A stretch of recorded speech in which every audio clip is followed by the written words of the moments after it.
Tonight, breaking news as we come on the air. 15 days until Election Day. Harris-Trump, the new polls just in the 7 battleground states that will decide this election, what the polling reveals.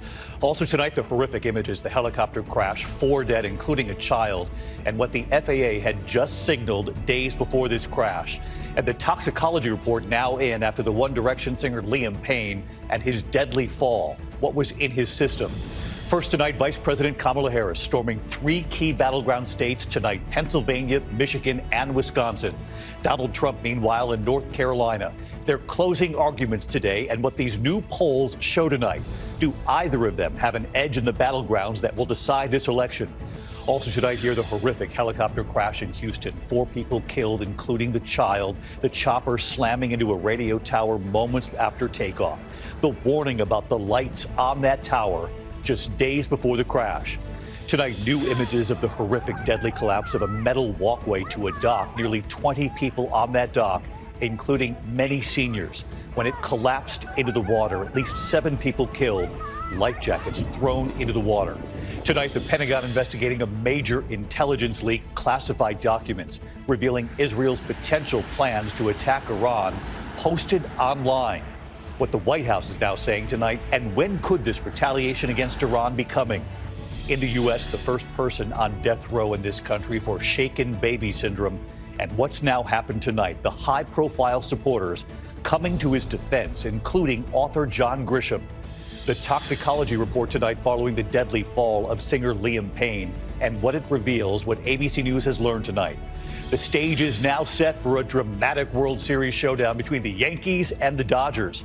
And tonight, the least expensive ticket for the World Series, what it's already going for. And the new WNBA champs, the New York Liberty, big plans for a parade. And the inductees for the Rock and Roll Hall of Fame and what Cher revealed about her mother that moved that crowd. From ABC News World Headquarters in New York, this is World News Tonight with David Muir.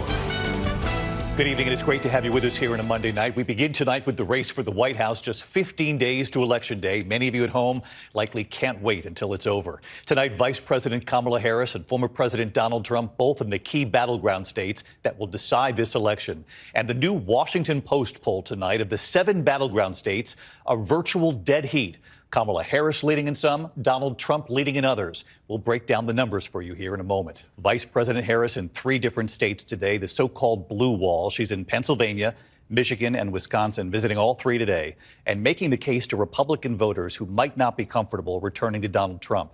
Liz Cheney on the stage with Harris and what she said to voters today about voting your conscience and never having to tell anyone about your decision in that voting booth. Former President Trump, meanwhile, in North Carolina amid the debris of Hurricane Helene, saying he is confident the storm will not affect the vote, saying he's impressed with the efforts in that state. And after Trump's photo op wearing an apron at McDonald's, that drive-through in suburban Philadelphia, what he said when asked if the federal minimum wage should be raised. It now stands at $7.25 an hour, $15,000 a year for a 40-hour-a-week job. Tonight, Vice President Kamala Harris saying his answer reveals another stark difference between her and the former president. ABC's Mary Bruce leading us off from Wisconsin tonight. With just 15 days left in this hard-fought election, Vice President Kamala Harris today barnstorming the 3 Rust Belt states that could be key to her victory: Pennsylvania, Michigan, and Wisconsin, hitting counties where she thinks she can pick up Republican votes. Let's get to it. With her at every stop, her most prominent Republican supporter, former Congresswoman Liz Cheney. There are moments in the history of our country which challenge us, each of us, to really decide, do we stand for those things that we talk about, including a particular country over party. In the Detroit suburbs, Cheney reminding voters what Donald Trump did on January 6th. He sat in his dining room and he watched the attack on television. He watched it. People pleaded with him to tell the mob to leave, and he wouldn't. And he watched law enforcement officers be brutally beaten. He watched it. That's a depravity that, to me, and you know, I think to anyone who's taken the oath of office, makes someone absolutely unfit ever to be president again. Now, The Harris campaign well aware this race will come down to 7 key battleground states. Tonight, New Washington Post polling shows the contest beyond tight. Harris with a slight edge in Pennsylvania, up 2 points, 49 to 47. In Michigan, leading Trump 49 to 47. And in Wisconsin, Harris with a 3-point advantage, 50 to 47. She also leads slightly in Georgia, 51 to 47, while Trump has the advantage in Arizona, up 49 to 46, and in North Carolina, where Trump leads by 3 points, 50 to 47. And in Nevada, the polls have them tied, 48 to 48, all polls within the margin of error. With the race this close, the Harris team trying to reach every voter who may still be up for grabs. Cheney with this message to reluctant Republicans. It's not about party. It's about right and wrong. I would just remind people, if you're at all concerned, you can vote your conscience and not ever have to say a word to anybody. And there will be millions of Republicans who do that on November 5th. The Harris campaign is fully aware of these polls, that this race is neck and neck, and that it could all come down to those 7 critical states. It's why Liz Cheney tonight is reaching out to those hesitant Republicans, urging them, even if they aren't public about it, to put country ahead of party, David. Mary Bruce leading us off here. Mary, thank you. Meantime, former President Trump in North Carolina, a state he won twice and hopes to do so again. Tonight asking the question, do you want another 4 years with Kamala Harris? And tonight, the daughter of famed golfer Arnold Palmer weighing in on what Donald Trump said about her father. Here's Rachel Scott. Tonight, Donald Trump zeroing in on battleground North Carolina, a state he won twice before and must win again. The former president in Asheville this morning, surrounded by debris from Hurricane Helene, saying he's confident the storm will not affect the vote. No, I think in a way it's the opposite. I mean, we're so impressed, and I think they have a pretty good system here. Tonight in a Greenville rally, Trump presenting the election as a stark choice. This election is a choice between whether we will have think of this, 4 more years. Like, could you stand it? It's 4 more years of incompetence, and stupidity, and failure and disaster, or whether we will begin the 4 greatest years in the history of our country. President Donald. Trump has been on the blitz through the battleground states, over the weekend stopping in all-important Pennsylvania and making waves for his vulgar comments about former golf star Arnold Palmer. Arnold Palmer was all man, and I say that in all due respect to women, and I love women. But this is a guy that was all man. This man was strong and tough. And I refuse to say it, but when he took showers with the other pros, they came out of there, they said, oh my God, that's unbelievable. Tonight, Palmer's daughter criticizing those comments in an interview with ABC News. To come there and talk about, hackneyed anecdotes from the locker room seemed disrespectful and inappropriate to me. The people in Western Pennsylvania deserve substance, not stories that intimate a closer relationship than actually existed.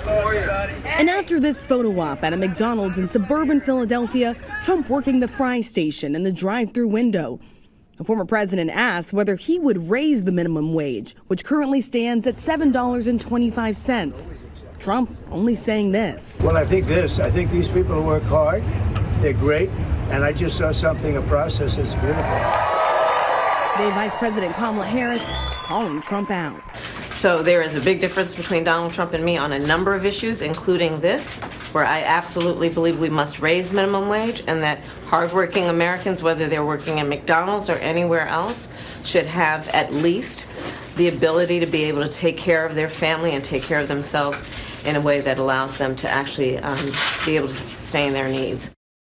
This week, Donald Trump zeroing in on North Carolina. This is a must-win for his campaign. He has 3 stops in the state today. He has another one tomorrow. And then his focus turns toward those Sun Belt states with a rally in Arizona where polls show he is ahead, and another campaign stop in Nevada where polls show it's a dead heat. David. The sprint to the finish tonight. Rachel Scott, thank you. Now to the investigation into that deadly helicopter crash in Houston. The pictures tonight, the fiery images after the private chopper slammed into a radio tower, killing all 4 people on board, including a child. And tonight we've learned that days before the crash, the FAA warned about the lights on that tower. Mireya Villarreal on the scene. Tonight in Houston, 4 people, including a child, are dead. An investigation underway after the helicopter they were in crashed into a 1,000-foot-tall radio tower and exploded. Get out the way, let's go, let's go. The fireball crashing into an open field near a residential area. No one on the ground was hurt. Our Houston station, KTRK's traffic reporter, Don Armstrong, saying the radio tower is hard to see, even in daytime. It's not painted well, and the lights are not the strobes that some of the towers around town have on them. So if you know where the tower is, you navigate around it. But in this case, apparently, that was not the case. 3 days before the incident, the FAA posted a notice warning that some of the tower's lights were, quote, unserviceable. In this surveillance video, it appears at least one light on the tower is on as the chopper approaches from the right. David, that crashed field is right behind us, about 100 yards. They've actually been cutting through a lot of that steel most of the afternoon. Now, right now, this debris field covers about a 4-mile radius. So authorities are telling people, if you find anything living or working in this busy neighborhood, give them a call because it could be helpful to this investigation. David? Mireya Villarreal from Houston. Mireya, thank you. Tonight, new images here of that horrific moment, the deadly collapse of a metal walkway to a dock. Nearly 20 people on the dock, including many seniors, when it crashed into the water in Georgia. Tonight, at least 7 people are dead. ABC's Faith Abubey from Georgia now. Tonight, dramatic new video showing the chaotic scene after a dock gangway collapse in Georgia that killed 7 people. Oh my God, where's mine? A dozen victims seen in the water, desperately holding on to the railings. It was after a celebration on Sapelo Island for the Gullah Geechee community, descendants of enslaved Africans. Please, Lord. Witnesses telling us they heard a loud crack Saturday afternoon, and then suddenly the aluminum walkway plunged into the water. We were trying to throw out the life jackets, but the current was so hard it was just taking people away. Diane Medley Bloodworth was thrown into the water with her 80-year-old aunt, Bertha. And I came up screaming for Auntie. And I didn't see her at first. And I see her hanging onto a rope that was just hanging off of the pier there. Her Aunt Bertha rescued by college student Catherine Sneed. I heard a voice saying, "Help me, I can't swim." So I ran towards the edge of the dock. I got on my stomach and I reached my hands out and Miss Bertha grabbed me. Catherine and Bertha reuniting in the hospital, where Bertha remains in the ICU. Among the 7 who lost their lives, 93-year-old retired schoolteacher Carlotta McIntosh, Charles Houston, a beloved chaplain, and tragedy striking the family of Zelda Johnson, who lost her cousin Queen Welch, the two taking this photo moments before the accident. Zelda also losing her husband, William Johnson II, a father of 2. And David, we saw that collapsed walkway hauled out of the water. It's now at a secured facility being examined as part of this investigation. David. Faith Abubey tonight. Thanks, Faith. Tonight, the Pentagon is now investigating a major intelligence breach of highly classified U.S. documents that had assessed Israel's plans to attack Iran. The documents posted online. Tom Sufi Burridge in Israel. Tonight, the Department of Defense and the FBI investigating how highly classified U.S. documents outlining Israel's preparations for a potential retaliatory strike against Iran were posted online. Allegedly detailing the number and type of missiles the Israeli military may be readying weeks after Iran launched 200 ballistic missiles at Israel. U.S. officials immediately launching an investigation after seeing markings that indicate the documents originated from the U.S. agency that gathers intel from satellite imagery, even admitting they aren't sure if this was a leak or a major security breach. ABC News is not quoting directly from or showing the documents, which appear to detail movement of Israeli military equipment and munitions that could be used in a potential strike. One of the documents claimed Israel could strike Iran without the US seeing any further visual clues from above. The White House tonight saying it's a serious concern for President Biden. It's being investigated by the appropriate authorities. We're looking into it. Are we concerned? Yes. Are we very concerned? Yes, we're very concerned. The leak comes days after US officials said they had reassurances from Israel that it would target military sites rather than oil or nuclear facilities. It is unclear whether this intelligence breach will impact those plans. But if Iran responds, the Pentagon has confirmed that powerful THAAD American air defense system, manned by 100 US troops, is now up and running. And David, what really matters now is how Israel plans to attack Iran. Prime Minister Netanyahu saying Sunday Israel is determined to change the security reality in this region for generations to come. David? All right, Tom Sufi Burridge from Tel Aviv. Tom, thank you. Back in the U.S. tonight to the case making national headlines. The first person set to be executed in the U.S. for shaken baby syndrome. That execution delayed for now. And tonight, the high-profile supporters, including author John Grisham, who today defended the Texas father. Robert Roberson's execution for killing his 2-year-old daughter was scheduled for last Thursday. We reported then that he received a last-minute delay. Well, today, supporters, including Grisham and Dr. Phil, fighting to save his life now. Grisham calling the trial, quote, grossly unfair, saying he deserves another trial. When we come back tonight, the toxicology report now involving former One Direction singer Liam Payne and what was in his system. And later tonight, the Rock and Roll Hall of Fame, the inductees, and what Cher revealed that moved the crowd.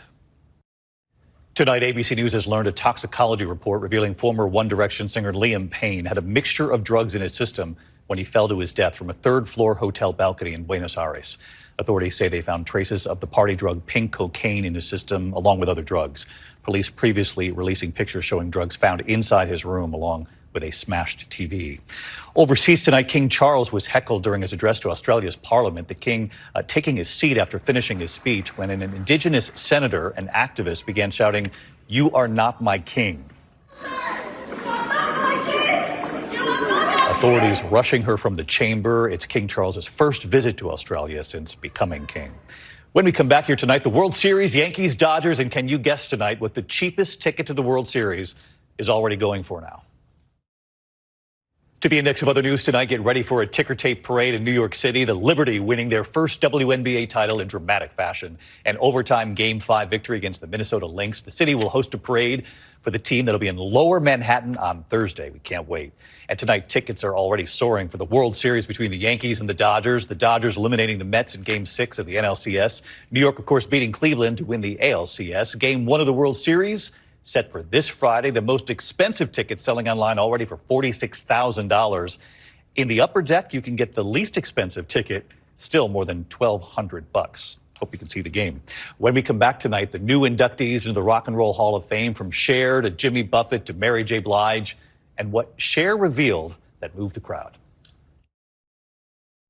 Finally tonight, after 7 decades, Cher now in the Rock and Roll Hall of Fame. It was the 39th annual Rock and Roll Hall of Fame induction ceremony in Cleveland. The newest inductees here tonight, including Cher. Do you believe in love after love? Singing with Dua Lipa. I can feel something inside me say, I really don't think it's strong enough, no. 'Cause there's a party going on right here. Kool and the Gang now in the Hall of Fame too. Mary J. is in the spot tonight, and I'ma make you feel alright. Mary J. Blige inducted. This party with me. Ozzy Osbourne, Dave Matthews Band, and honoree Dionne Warwick with Jennifer Hudson.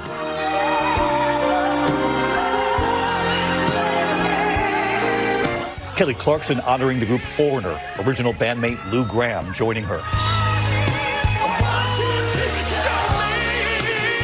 Come Monday, it'll be alright. James Taylor and Kenny Chesney helping to induct Jimmy Buffett, who died last year. Right there with them, longtime band member Mac McAnally. Just want you back by my side.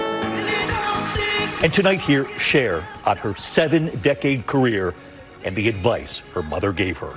The one thing that I think I got from my mom is that I never gave up. You know, you go down, you come up.